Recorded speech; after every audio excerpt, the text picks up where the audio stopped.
Hello everyone, আমি আবারও একটা নতুন ভিডিও নিয়ে আসলাম। এই ভিডিওটা আমার কোয়ার্টারের লাস্ট ভিডিও। আমার হাজব্যান্ডের এখান থেকে পোস্টিং হয়ে গেছে, তো আমরা চলে যাব। আমার ঘর সেরকম গোছানো নেই, কারণ আমার মালপত্র অনেক কিছুই গোছানো শুরু হয়ে গেছে। তো সেই কারণেই একটু দেখাচ্ছি। এই যে আমার মেয়ের পরীক্ষা, এখন পড়াশোনা করছে। আর এই তো ঘরের অবস্থা সব এলোমেলো হয়ে আছে, কারণ চলে যাব, সেই কারণে আমাকে এগুলো আগে পিছিয়ে গোছাতেই হবে। তাই জন্য আমি একটু একটু করে গোছানো শুরু করে দিয়েছি।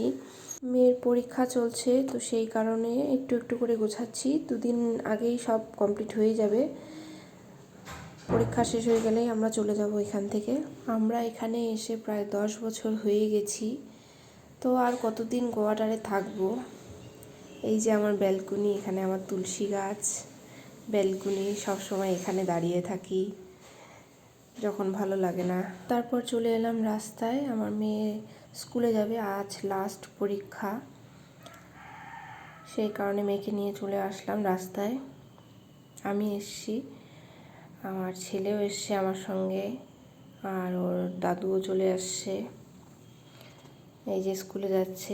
জানি না এই বছর ওর রেজাল্টটা কেমন হবে, জানি ভালো হবে না। লাস্ট পরীক্ষা দিতে চলে গেল আমার মেয়ে। আর আমার বাড়ির থেকে আমার মা, বাবা, আমার শাশুড়ি মা সবাই এসছে, আমরা যাব। তাই এখন চলে এলাম ছাদে। এখানে আমি কাপড় শুকোতে দিই। আর আমার কোয়ার্টারের পাশেই হাই রোড, যখন ভালো লাগে না হাই রোডের দিকে তাকিয়ে থাকি। আর এই তো আমার ভেতরের ক্যাম্পাস, এই যে কোয়ার্টার, আর আমি ছাদে দাঁড়িয়ে আছি। এই যে পাশেই পার্ক, আমার মেয়ে, ছেলে আর সবাই মিলে এখানে খেলে। তো এইগুলো স্মৃতি রয়ে যাবে। তারপর চলে গেলাম আমি আমার মেয়েকে নিয়ে আসতে। এই তো চলে আসছে মেয়ে, আর এই যে ওর বান্ধবী। তো ওদের লজ্জা লাগছে আমি ভিডিও করছি বলে।